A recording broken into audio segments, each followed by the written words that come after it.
Most people spend their lives working for paper money, trusting it as a store of value. But history shows every fiat currency eventually fails.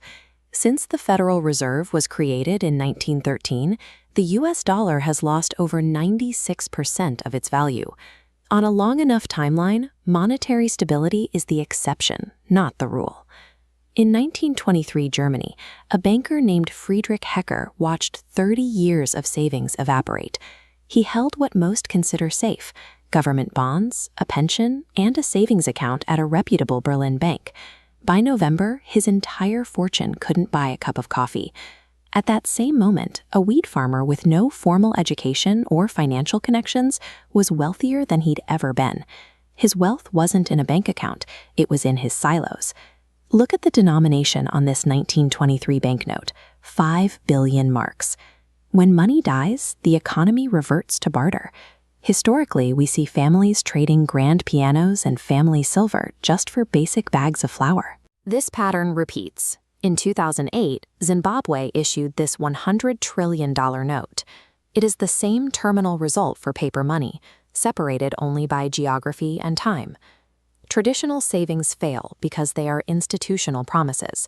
When the institution can no longer back the currency, that promise becomes worthless.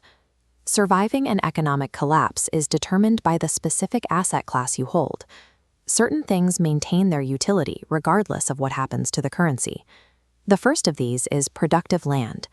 When a currency fails, the demand for food, shelter, and fuel doesn't stop. Whoever controls the source of those essentials holds real power. The second asset is gold.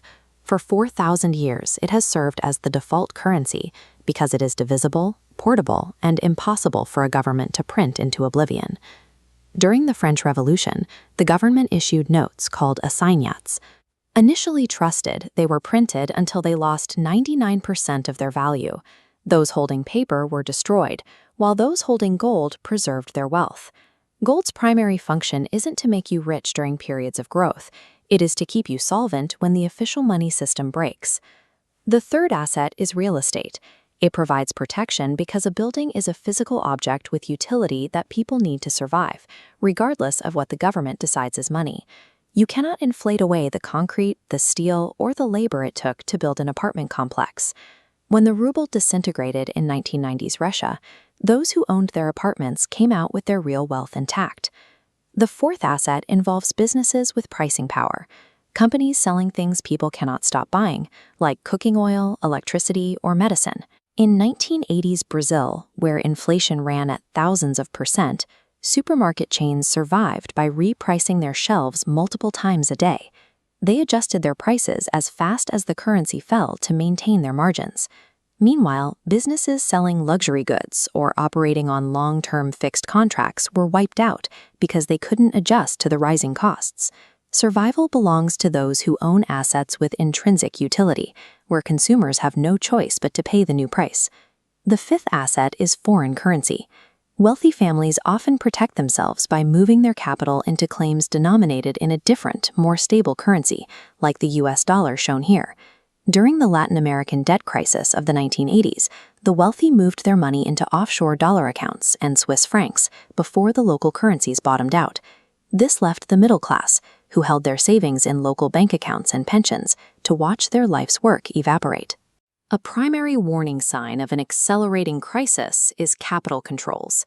When a desperate government restricts how much money you can legally move abroad, they are effectively locking the financial exits. If your wealth is tied to a failing currency, it fails with it.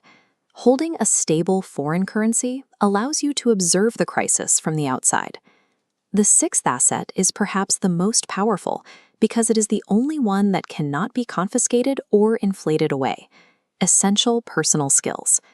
Consider the most extreme hyperinflation ever recorded, Hungary in 1946. Prices doubled every 15 hours. While fixed salary workers were destroyed, those with essential skills survived. In a barter economy, plumbers, mechanics, or doctors can negotiate their payment in real time. They trade services directly for food, bypassing the broken currency entirely. Unlike land or gold, specialized skills require zero starting capital to maintain once acquired. They are a crisis-proof asset that remains with you regardless of the economic environment. Throughout 4,000 years of recorded history, these 6 asset classes have consistently absorbed the wealth flowing out of collapsing currencies. When the next crisis arrives, your survival will depend on what you held.